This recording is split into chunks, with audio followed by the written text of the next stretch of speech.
Nazdar, já jsem velký mocný černokněžník a v tomhle videu vám ukážu, jak si přidat svoji vlastní ikonku k serveru. Jedná se o Minecraft 1.7.2, což je právě nejnovější verze k datu 30.10.2013. A jo, dá si všechno, takže mám tady předvytvořený svůj server, což je vlastně klasický vanilla server, nic extra se tady neděje.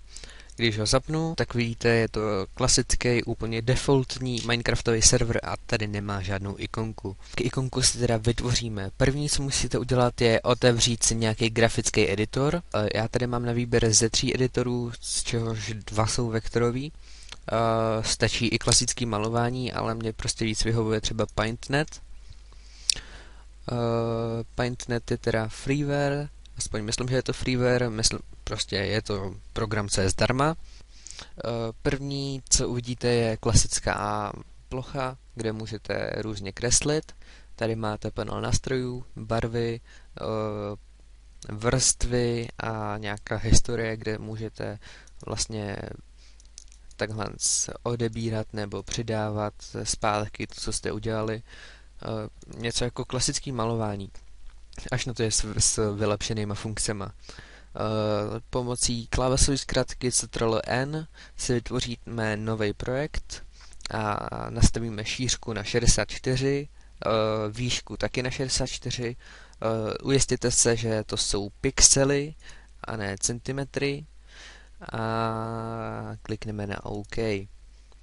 Pokud z nějakého důvodu vám nefunguje klávesová zkratka Ctrl+N, stačí kliknout na File, kliknout na New a vyvoláte to stejné okno, jako jsem vyvolal klávesovou zkratkou. Pomocí Ctrl a pluska můžete zoomovat, anebo pomocí nástroje Zoom.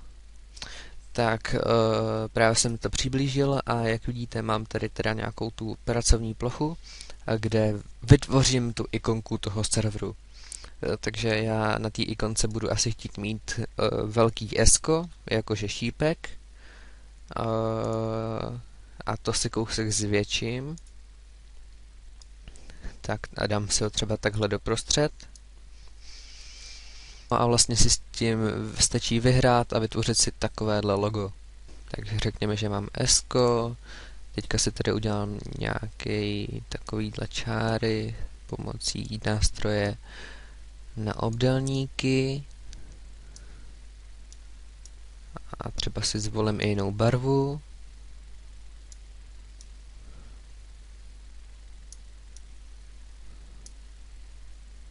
A zbytek dám třeba takhle světle modrej.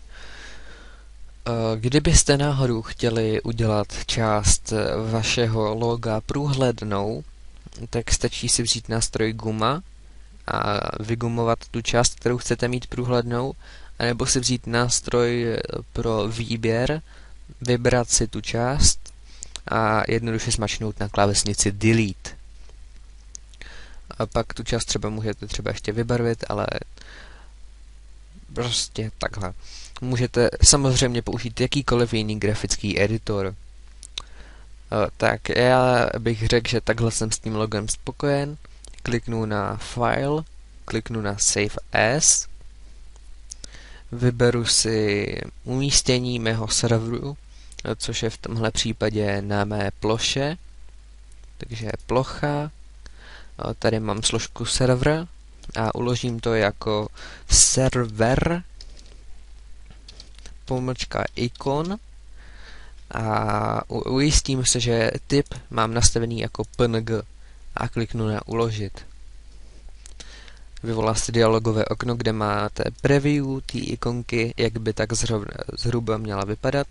Stačí jednoduše odkliknout na OK a ikonka je vytvořená.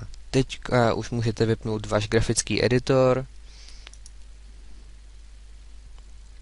a jak vidíte, ve složce serveru je teďka nyní obrázek a je to server icon.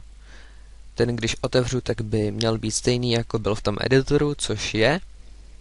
Můžu si ho i různě přiblížit, nebo třeba zase oddálit, ale to nás teďka nezajímá. Teď už jenom zapneme server a server od teď bude mít tu ikonku, kterou jsme vytvořili. Teďka, když vám to ukážu v Minecraftu, která můžete vidět, trhám se ten server. Jak vidíte, má ikonku stejnou, jako jsem ji vytvořil v tom grafickém editoru. Můžu se normálně na server připojit, můžu se z něj odpojit, i když mi to asi krachne jako počítač. Fuj, radši rychle pryč. No, každopádně to by pro dnešek bylo asi všechno, takže já se s vámi loučím a doufám, že nějaký server díky mně získá svoji ikonku.